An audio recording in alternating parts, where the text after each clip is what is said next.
अच्छा, बहुत से लोगों के साथ जब वो स्टेज पर जाते हैं ना, कुछ रिएक्शंस होने लग जाते हैं, जैसे माइंड एकदम ब्लैंक हो जाता है, आवाज़ काँपने लग जाती है, पूरी बॉडी शिवर करने लग जाती है और लास्ट में आके फिर लगता है यार मुझे स्टेज पर आना ही नहीं चाहिए था। अच्छा, अगर आपके साथ भी ये सारे रिएक्शंस होते हैं ना, तो आज की इस वीडियो में मैं 5 प्रैक्टिकल टेक्निक्स बताने वाला हूँ, जो अगर आप फॉलो करोगे तो स्टेज पर जाने के बाद पूरा कंफर्टेबल होकर पूरे कॉन्फिडेंटली आप बोल सकोगे। तो let's start.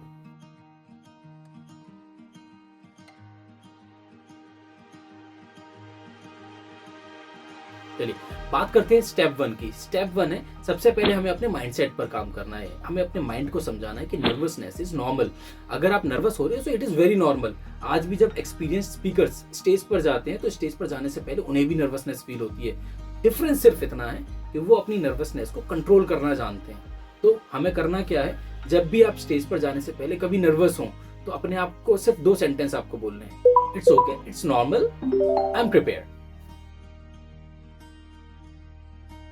So now let's talk about second step. Second step is preparation is the real confidence.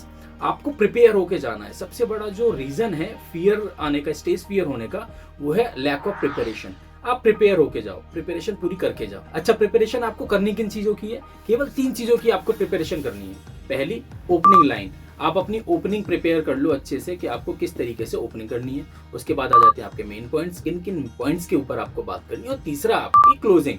आप क्लोजिंग अच्छे से प्रिपेयर कर लो। तो ये 3 चीजें आप अच्छे से प्रिपेयर कर लोगे, फियर अपने आप ही खत्म हो जाएगा, क्योंकि आप प्रिपेयर्ड हो, अच्छे से आप प्रिपेयर करके गए हो।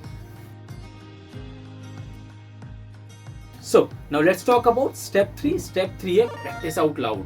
हमने ये जान लिया कि प्रिपेयर होकर जाना है, लेकिन प्रैक्टिस भी बहुत जरूरी है। बहुत से लोग क्या करते हैं, प्रैक्टिस के नाम पे एक लंबी चौड़ी स्क्रिप्ट ले लेंगे और उसको पूरा पढ़ते रहेंगे एंड दे विल स्टार्ट के रटना है। रटना क्यों है उसको?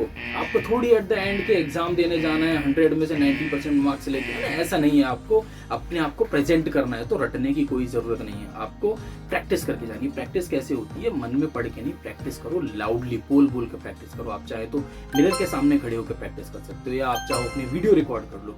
इससे क्या होगा, आप अपनी टोन चेक कर सकते हो कि आपकी टोन कैसी आ रही है, या आप अपनी मिस्टेक्स देख सकते हो, कहाँ आप मिस्टेक कर रहे हो, बॉडी लैंग्वेज आपकी कैसी है, ये सारी चीजें आप चेक कर सकते हो। तो जब भी आप प्रैक्टिस करें, प्रैक्टिस आउट लाउड। कभी भी सेंटेंस को मन में मत पढ़ना, हमेशा बोल बोल के प्रिपेयर करना। So now let's talk about step 4। Step 4 है फोकस ऑन ऑडियंस और मैसेज, नॉट ऑन योरसेल्फ। जब हम स्टेज पर खड़े होते हैं तो हमारा माइंड में बहुत सारी ओवर थिंकिंग चल रही होती है। हम सोचने लग जाते हैं कि यार सामने वाला हमें जज कर रहा है, वो मुझे ऐसे क्यों देख रहा है, मेरी बात उनको समझ में आ भी रही होगी या नहीं आ रही होगी, मेरे वर्ड्स पता नहीं कैसे निकल रहे होंगे। तो ये सारी चीज़ें आपको स्टेज पर खड़े होकर नहीं सोचनी। आपको सिर्फ एक चीज़ पर फोकस करना है कि आपको अपना मैसेज ऑडियंस तक किस तरीके से पहुंचाना है। तो आपको करना क्या है, आपको अपने ऊपर ना ध्यान देके आपको ऑडियंस के बारे में सोचना है कि ऑडियंस तक आपका मैसेज किस तरीके से पहुंचना है। अब बात करते हैं लास्ट स्टेप की, स्टार्ट स्मॉल। आपको हमने प्रिपरेशन की अगर बात कर रहे हो या प्रैक्टिस की आप बात कर रहे हो, तो आप डायरेक्टली, अब ऐसा थोड़ी कि आप स्टेज पर खड़े हो गए एंड यू आर जस्ट के अब प्रैक्टिस करेंगे, ऐसा नहीं होता। आपको प्रैक्टिस हमेशा स्टार्टिंग से या छोटे छोटे स्टेप से करनी होगी। अब ऐसा थोड़ी कि अब किसी प्लेयर को वर्ल्ड कप की तैयारी करनी है तो वो सीधा वर्ल्ड कप में जाके ही प्रैक्टिस करेगा। तो आप छोटे छोटे लेवल पे आप क्लासरूम में आंसर्स देना शुरू करो। छोटे छोटे ग्रुप में आप ग्रुप डिस्कशंस में पार्टिसिपेट कर सकते हो। आप मीटिंग्स में, जो छोटी मीटिंग्स होते हैं आपके ऑफिस में, आप उसमें अपने ओपिनियंस रखो। यहाँ से आपकी प्रैक्टिस होगी, और जितना आप प्रैक्टिस करोगे, जितना आप बोलने की कोशिश करोगे, जितना आप लोगों के बीच में अपने पॉइंट्स रखोगे, अपनी बात रखोगे, उतना आपका कॉन्फिडेंस बढ़ेगा। तो फ्रेंड्स, आज हमने बात की 5 प्रैक्टिकल टेक्निक्स की, जिनको अगर आप फॉलो करते हैं तो आपको स्टेज फियर बहुत कम हो जाएगा या खत्म भी हो जाएगा। कौन कौन सी 5 टेक्निक्स थी वो? पहला, nervousness is normal. Second, preparation is the real success या रियल कॉन्फिडेंस।